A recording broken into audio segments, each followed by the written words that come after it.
ശരിക്കും മുടിയും അരയിലൊരു അരഞ്ഞാണവും മാത്രമേ ശരിക്കും വിസിബിൾ ആയിട്ടുള്ളൂ. മുഖം കണ്ടിട്ടില്ല.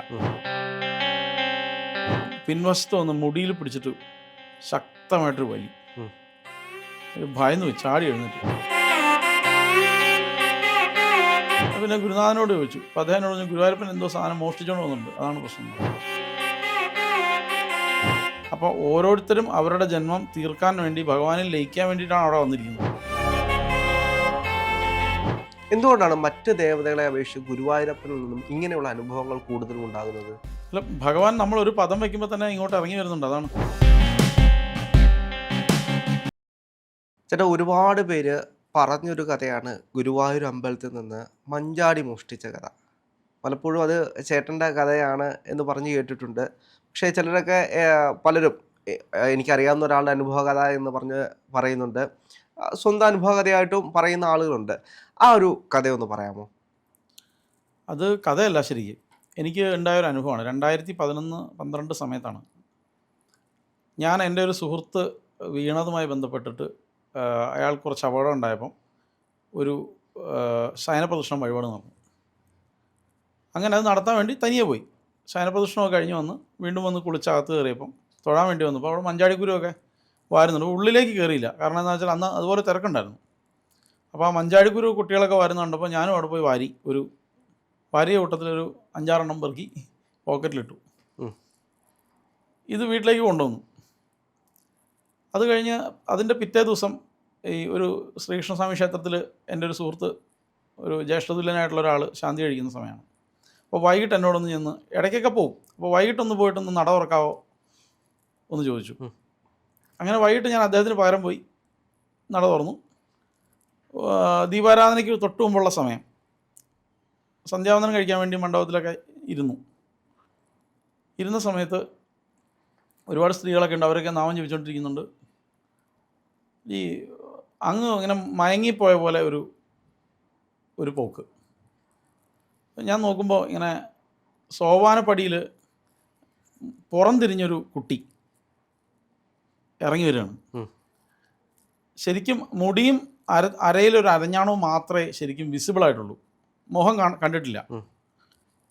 ഇങ്ങനെ നമ്മൾ കുട്ടികൾ ഗോവണി ഇറങ്ങി വരുന്ന, നമ്മൾ തിരിഞ്ഞിറങ്ങി വന്നാൽ എങ്ങനെ ഉണ്ടാവും, അതുപോലെ സോപാനപ്പടി ഇറങ്ങി താഴേക്ക് വന്ന് ഈ മണ്ഡപത്തിൻ്റെ അധിഷ്ഠാനത്തിൽ വന്നിട്ട് ഈ പഞ്ചവർഗത്തറയിൽ വലിഞ്ഞ് കയറി, കുട്ടികൾ കയറുന്ന പോലെ കാല് വലിച്ചു വെച്ച് കയറി എൻ്റെ പിൻവശത്ത് വന്ന് മുടിയിൽ പിടിച്ചിട്ട് ശക്തമായിട്ടൊരു വലി. ഭയന്നു പോയി, ചാടി എഴുന്നേറ്റ്. അപ്പം ഞാൻ നോക്കുമ്പോൾ എല്ലാം സാധാരണ നിലയിലുണ്ട്. ഒരു മാറ്റവും അവിടെ ഇല്ല. ആ കുട്ടിയുമില്ല. വേദനയുണ്ട്. ഇനി ഞാൻ തന്നെ വലിച്ചതാണോ, വേറെന്തെങ്കിലും സംഭവിച്ചാണോ, ഒന്നും ഒരു ഓർമ്മ കിട്ടുന്നില്ല. ഒരു ഉറങ്ങി എഴുന്നേറ്റ ഒരു ഫീലായിരുന്നു ഉണ്ടായത്.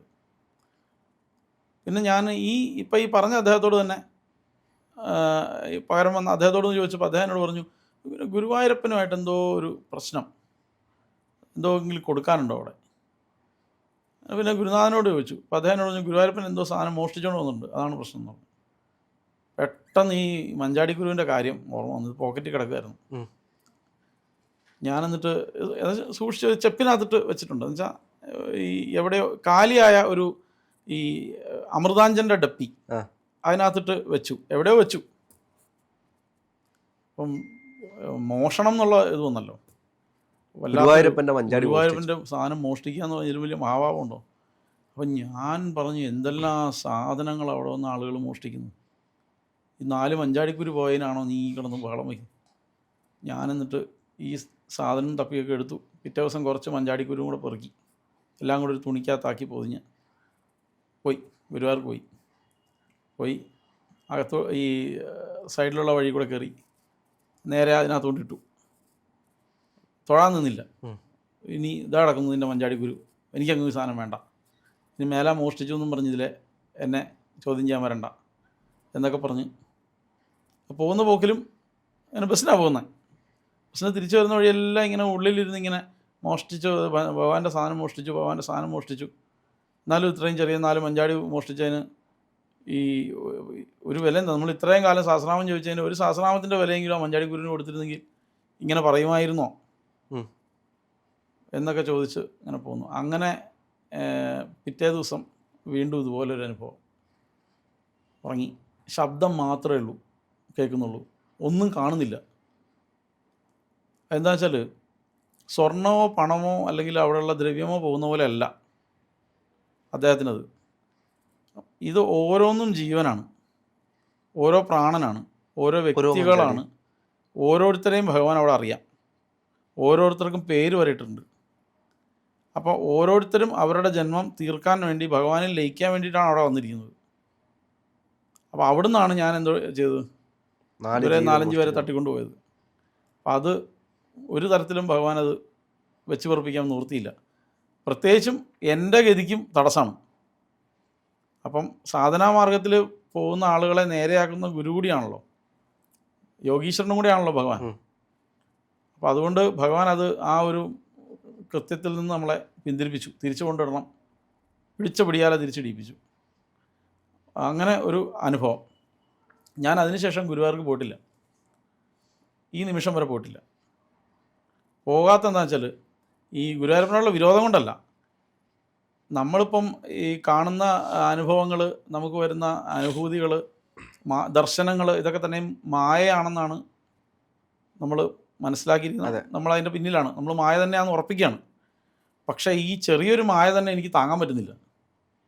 ഇതിനപ്പുറത്തേക്ക് എന്തെങ്കിലും ഒരു ദർശനം കൂടി പുള്ളി കാണിച്ചാൽ ചിലപ്പം നിയന്ത്രിക്കാൻ പറ്റിയില്ലെങ്കിൽ, ചിലപ്പം ഞാനിങ്ങോട്ട് തിരിച്ച് വന്നില്ലെങ്കിലോ, അവിടെ തന്നെ മതി എന്ന് വിചാരിച്ചാലോ എന്ന് കരുതി പിന്നെ അങ്ങോട്ട് പോയിട്ടേയില്ല. പേടിച്ചിട്ടാ. ഇതിനൊക്കെ ശേഷം, കുറേ വർഷത്തിന് ശേഷം ഞാൻ ഈ കഥ ഭാഗവതാചാര്യൻ മുല്ലമംഗലം ത്രിവിക്രമ നമ്പൂതിരിയോട് പറഞ്ഞു.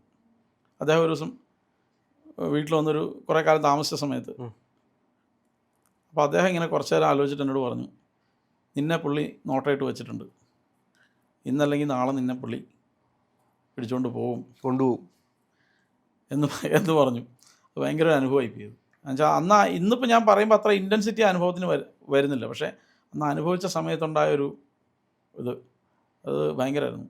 ഈ ഗുരുവായൂരപ്പനോട് മാത്രം എന്താണ്, അതായത് ഞാൻ ഗുരുവായൂർ മേൽശാന്തിയായിട്ടുള്ള അദ്ദേഹത്തിനോട് സംസാരിക്കുന്ന സമയത്തും ഇത്തരത്തിലുള്ള അനുഭവ കഥകൾ പലതും പറഞ്ഞു. ചിലതൊന്നും ക്യാമറയ്ക്ക് മുന്നിൽ പറഞ്ഞില്ലെങ്കിൽ ക്യാമറ എടുത്തതിന് ശേഷം പലതും പറഞ്ഞു. അപ്പോൾ ഗുരുവായൂരപ്പനിൽ നിന്നാണ് കൂടുതലും ഭക്തജനങ്ങൾക്ക് ഇത്തരത്തിലുള്ള അനുഭവം ഉണ്ടാകുന്നത്.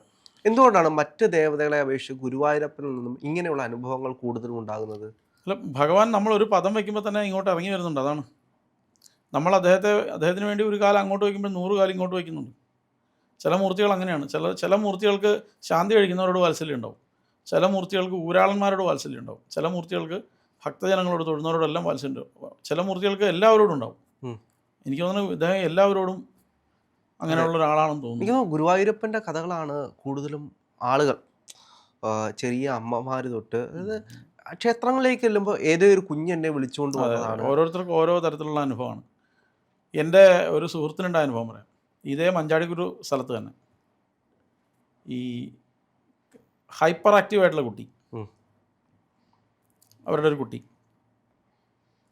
ഈ 4 വയസ്സോ ഒക്കെ ഉണ്ടാവും, ഇവനെ കാണാണ്ട് പോയി അവിടെ വച്ച്.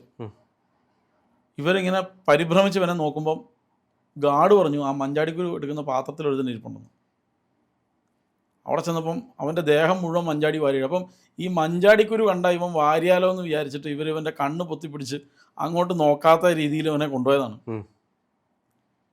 മനസ്സിലാക്കണം, അവൻ ഇവരുടെ കൈ തെറ്റിച്ചോടി അവിടെ തന്നെ വന്നു.